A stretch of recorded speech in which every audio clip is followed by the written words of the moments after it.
For sure. Regent, what's going on, brother? How you feeling? What's your name? What's your Man, space? What's your case?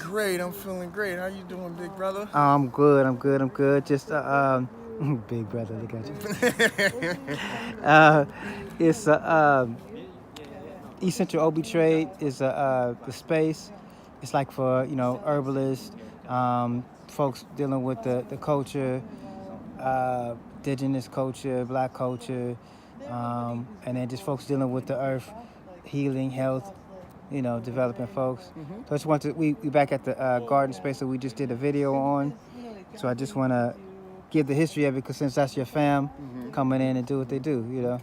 Don't even look at the cameras out there. Okay, for sure. Yeah. It started out with my mother-in-law, Patricia St. Ange, and What's the name of the space again? the space name is Nafsi Jamii. Okay.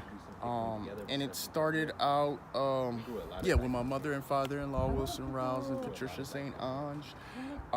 And they wanted, we just had a section over there, their house, and they were, and so this neighbor right here, whose name was Stan, during the housing crisis, went under. What my mother-in-law did is she seen an opportunity and she was like, hey, I can help you out. Let us, we can buy the house. Right.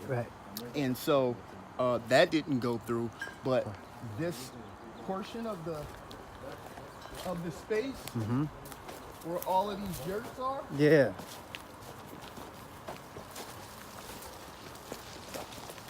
Yeah, it's kind of just this side right here. Okay.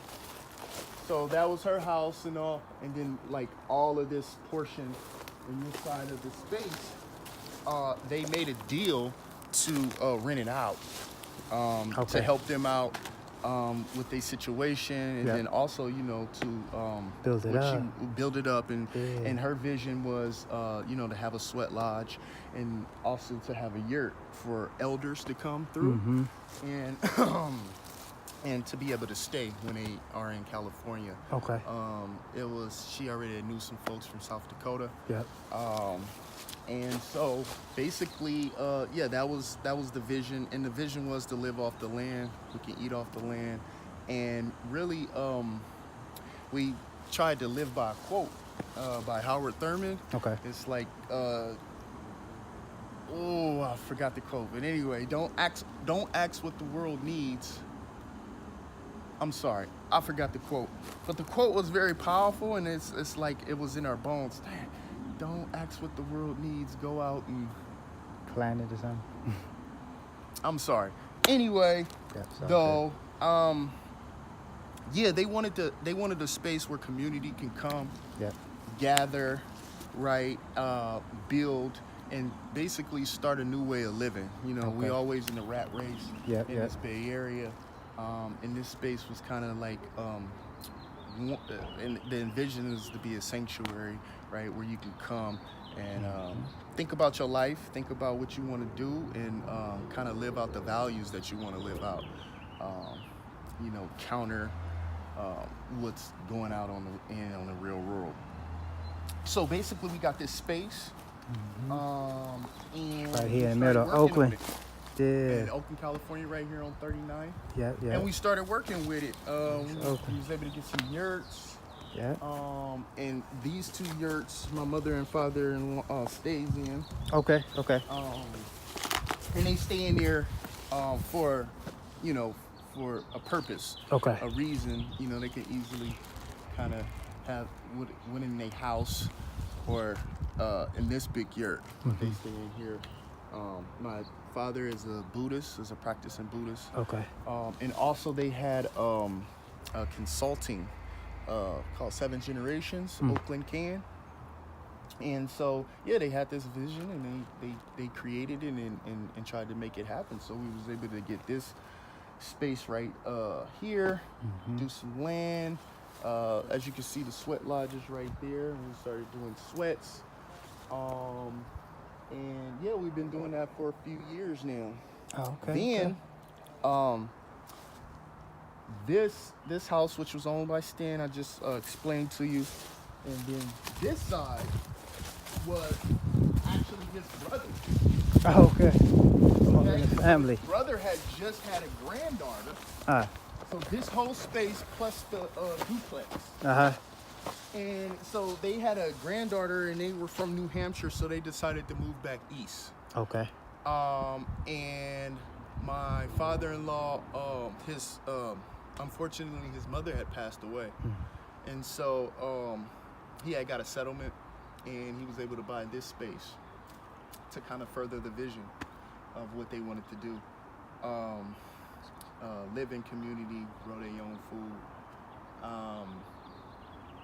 and really, think about how we can live differently in this, capitalistic space, and how we can really hone values that was dear to her and us, living in this space.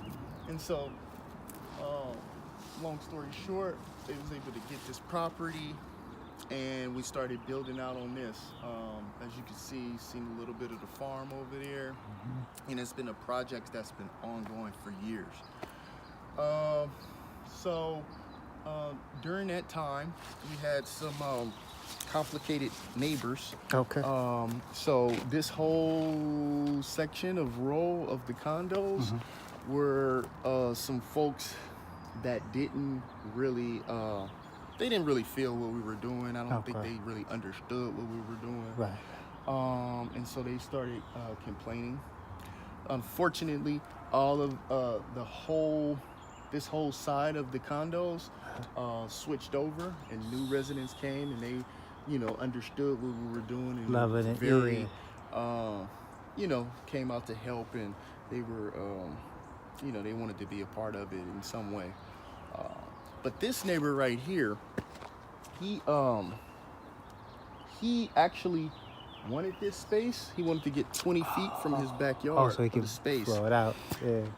After, we made the deal with my mother-in-law made the deal with Stan. And so he didn't like that very much. So then we started doing our sweats. And once we started doing the sweats, he started hating, saying that the smoke was bothering him and his partner. So we've been in litigation with the state. Ever since. With the county, may I say, ever since, and that's coming to a close, fortunately. Okay. Any other questions? Hey, I appreciate you taking the time.